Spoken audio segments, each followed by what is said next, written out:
জানি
যে কত পরিশ্রম করে ফলন তৈরি করে সেটা আপনারাই বুঝতে পারে।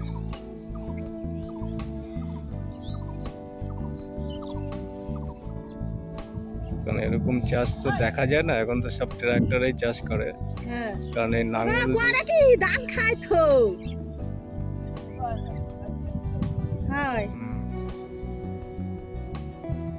ওই জমিতে কি চাষ করবে? ওই যেটা নাঙ্গল দিচ্ছে ও পাটের চাষ। ওই পাটের ওই যে বীজ তাই না?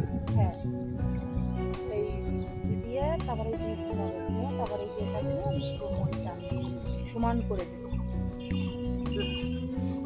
আগে তো গরু দিয়েই হতো, এখন তো ট্রাক্টর।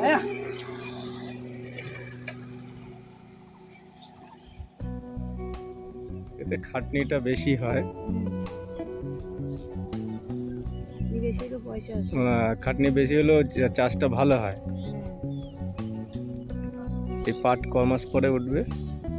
এই পাট শ্রাবণ মাস থেকেই কাটা পড়বে, তাহলে এটা 34 মাস। বৈশাখ জ্যৈষ্ঠ আষাঢ় ওই টাইমে মানে 3.5 মাস। 3.5 মাসে উঠবে। ধরো এই 34 অর্ধেক রয়ে গেল, আর ওইদিকে 3 মাস। শ্রাবণ মাস থেকে সব কাটা পড়বে।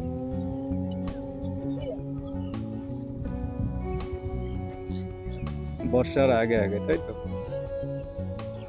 না, বর্ষার মধ্যেই পড়ে যায়। না, উঠতে উঠতে নাহলে তো পাটগুলি আবার পচাতে হবে তো। হ্যাঁ, বর্ষায় বর্ষায় মানে বর্ষা ছাড়া তো পাট পচে না।